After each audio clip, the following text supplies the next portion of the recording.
Um, so during the Tet New Year, the Vietnamese often gather together and give exchange wishes to each other and wishing everybody have a new and better new beginning. So, like the green card that you may receive from our temple, Santivana Buddhist someplace, it is as a wish, also as a reminder on how to practice more wholesome deed in the new year.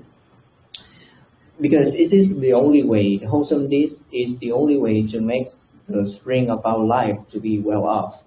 So everybody wants to have a cozy and comfortable life as a theme of this year's celebration, but how to perform the meritorious deeds to fulfill our wishes. That's why we have today's topic, to have a cozy life.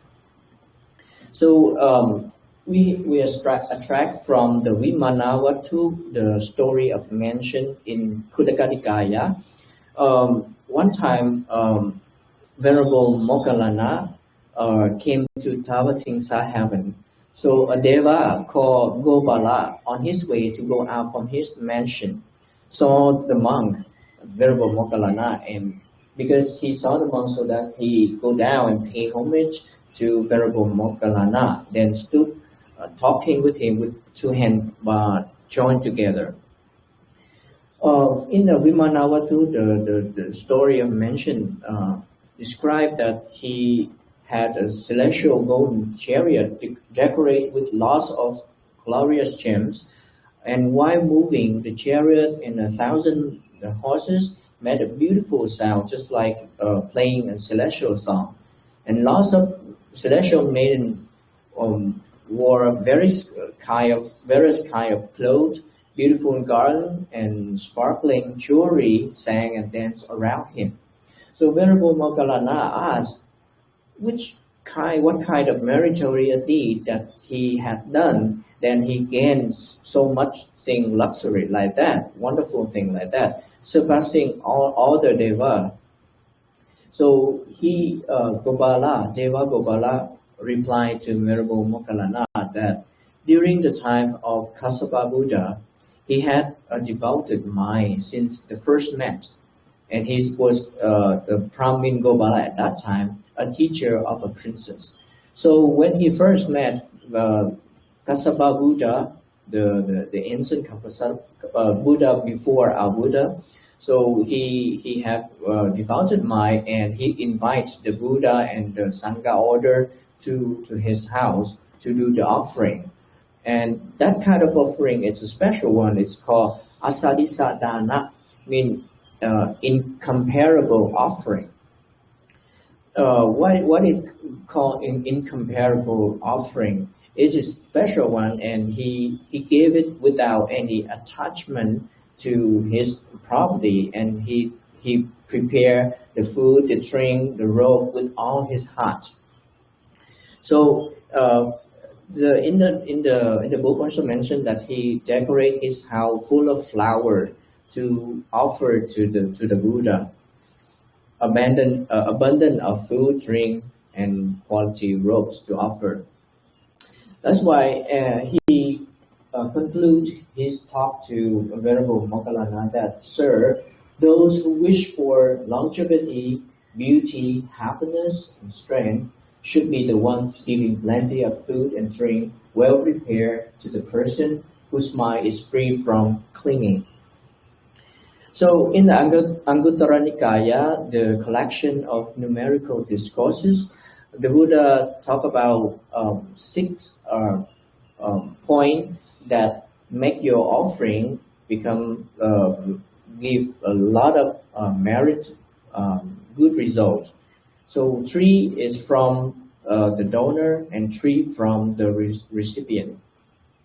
So the donor first, he and she should be joyful before giving. Before we do offering, we should prepare food, prepare robe, prepare the offering. And while doing that, we should keep our mind peace and calm and with a lot of happiness when we do, before we prepare for the offering. And when we do the offering, we should keep our mind calm, confident in the karma and consequences that we do good deed and we sure get good result. And while doing that, we keep our mind calm and peaceful, but not look at order and get jealous or you should not do this, you know, should do that. Should keep our mind calm and peaceful and do the offering. And then the third one, after the offering, we should recall our mind that we have done something good, and that goodness will give good result, and we surely enjoy the good result in a later time. That is three factors from the donor and the recipient. That's why we have here to the person whose mind is free from clinging. So if the recipient have three factors, so our offering would yield great result, incalculable result, immeasurable result, a great mass of merit. So he's the person who devoid of lust or practicing on the way to remove lust. He or she is the one who devoid of hatred and are practicing to remove hatred. And the third one, he or she is the person who devoid of delusion and are practicing to remove delusion.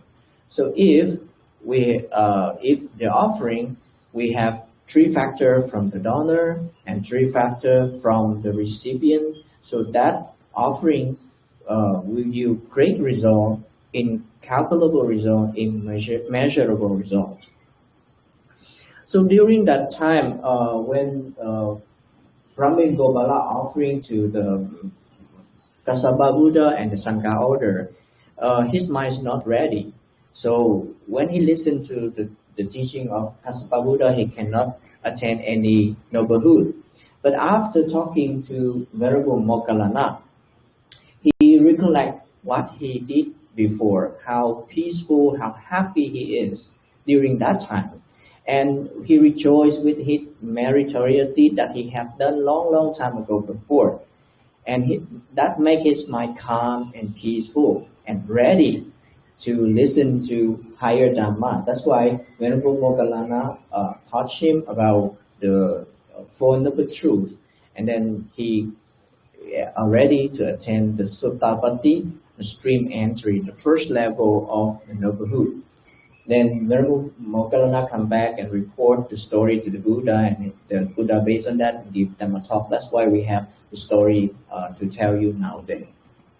So from the story, you see that Gopala, when he prepare for the offering, he do it on his heart. And while doing that, he pay respect to the Buddha, pay respect to the Sangha order, and do the offering with on his heart respectfully. And then later on, when he talked to Venerable Moggallana, tell about what he did before, and he also happy, really joyful again. And that is, he fulfilled the three factors of the donor. And that's why, and because of that great offering, that's why he enjoyed the luxury life in the heaven. And it's not like in the heaven you cannot attain noblehood. It's possible when your mind ready, like Gopala, he's ready to attain noblehood. That's why after he listened to Venerable Moggallana, he can have the vision, we call vision, and attain the Sotapanna, the first level of the noblehood. So what we learn from him, when we do the meritorious deeds, although nowadays we don't have a chance to offer to the noble one like the Buddha time, but there are the monk and the nun are on the way to eradicate the defilement. So don't mind about the recipient, mind about how we do the offering. Before we do the offering, while we're preparing, did we keep our mind calm, peaceful, with a lot of happiness? Or while we do the offering, do we keep our mind calm and peaceful, or we busy to talk to other person or think about other things? And then after we do the offering, we forget about that, or we should recall our mind again and again to make our mind calm and peaceful and happy. So from this story, you have an idea. I just try to give you an idea to practice more. That's why we can have a cozy life by ourselves. So thank you for your listening.